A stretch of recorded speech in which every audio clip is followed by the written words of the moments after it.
गेल्या आठवड्यामध्ये कॅबिनेटमध्ये काही आणि मंत्रीगण बोलत असल्यामुळे महाराष्ट्रात जे काही वादळ निर्माण झालेलं आहे त्यावर त्या दिवशी पडदा पडला. मुख्यमंत्री देवेंद्र फडणवीस, एकनाथ शिंदे साहेब आणि अनेक मंत्रीगण यांची आमची सर्वांची बैठक झाली, ज्या मनामध्ये शंका कुशंका होत्या किंवा काही व्हिडिओसाठी काही केलं नाही यावर एक वेगळी आचारसंहिता पक्षांतर घडवलं, हे दोन्ही पक्षाच्या तिन्ही पक्षांच्या लोकांनी ठरवावी असं एकत्र सर्वांचं मत.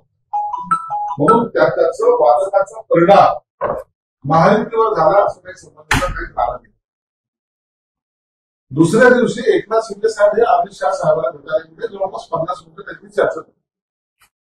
काय चर्चा झाली एकनाथ शिंदे साहेबांनी सांगितलं नाही, कोणते विषय होते हे सांगितलं नाही. आणि हे एखाद्या अमित शाह भेट घेण्यासाठी ही पूर्ण दिवशी भेट होती, तातडीने जाणून भेट देणं असा तर प्रकार नव्हता. म्हणून त्याचं स्पष्टीकरण एकनाथ शिंदे साहेबांनी. परंतु काही जणांना त्या राजकारणाचा इतका काही मोठा भाव करायची सवय लागली, मग त्याच्यामध्ये कविता करायला लागले.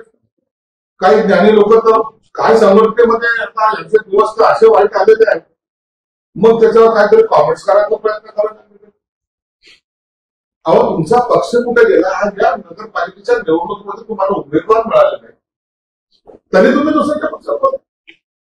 उद्धव साहेबांची आत्ताची अवस्था ही धृतराष्ट्रासारखी आहे. बाजूचे काय सांगतात त्याच्यावर अवलंबून त्यांचं टोमणे, ज्याच्यात ते एक्सपर्ट आहे ते महाराजांचा प्रयत्न करतो. नसलेल्या कविता आता त्यांच्या घडीमध्ये यायला लागल्या आणि म्हणून याचा आम्ही चिंता करत नाही.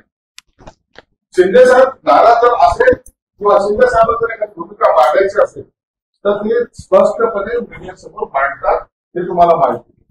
आणि म्हणून आमच्या महायुतीमध्ये यांच्या इतर लोकांच्या पक्षाच्या मुद्द्यांनी काहीतरी मुद्द्याचा खडा पडेल, काहीतरी घडेल असं हे दिवस पाऊस आहे. आमची युती ही मजबूत आणि चांगल्या पद्धतीने चालू आहे.